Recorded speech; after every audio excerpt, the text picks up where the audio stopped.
계획을 세울 준비를 마쳤다면 이제 본격적으로 계획표를 짜는 방법을 알아볼까요? 첫 번째, 5년 계획 세우기입니다. 시간 계획에서는 장기 계획을 단기 계획보다 항상 우선시해야 합니다.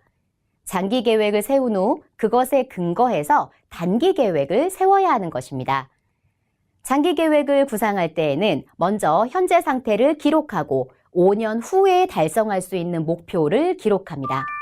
개인적인 목표와 업무적인 목표, 즉 일과 삶의 목표를 균형감 있게 가져가는 것이 시간 계획의 기반이 됩니다. 두 번째, 연간 계획 세우기입니다. 먼저 올해의 성과를 검토합니다.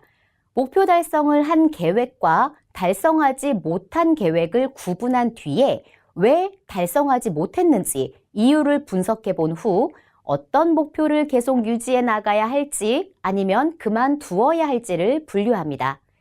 그 다음 내년 한 해 동안 달성할 중요한 목표를 설정합니다.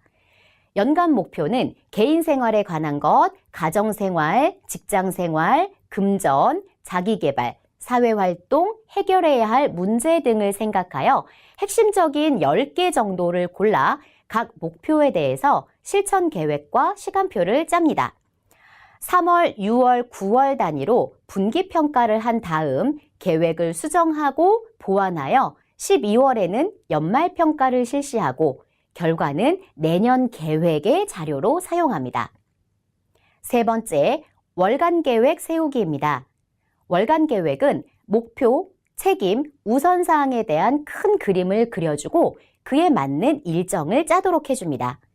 연간 계획과 분기 계획의 과제와 목표를 살펴본 후 월간 계획에 해야 할 일 목록을 작성하게 되는데 계획을 달성하는 기간이 짧기 때문에 상세한 계획을 잘 세워야 합니다.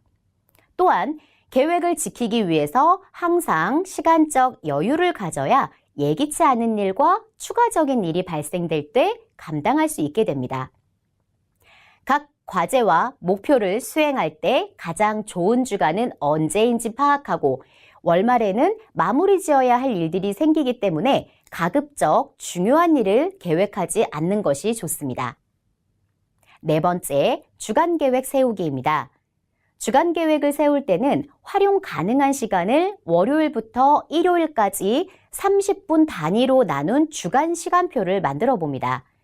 그 다음 월간 계획을 살펴보고 그 주간에 해야 할 일들, 정기 행사나 정형화된 목표, 특별히 중요한 목표를 기록합니다.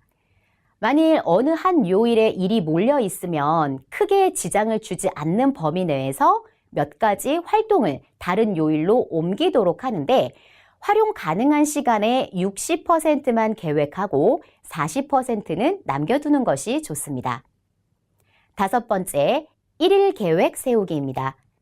1일 계획표는 주간 계획표를 원활하게 진행하기 위해서 필요한 도구가 됩니다. 따라서 주간 계획표를 먼저 완료한 후 하루 단위로 일과표를 작성합니다. 1일 계획을 세우게 되면 우선사항에 집중하면서 일을 할 수 있고 방해 요소를 최소로 줄일 수도 있게 됩니다. 먼저 일과표 양식을 준비하고 그 위에 오늘 해야 할 일들을 기록하면 되는데요.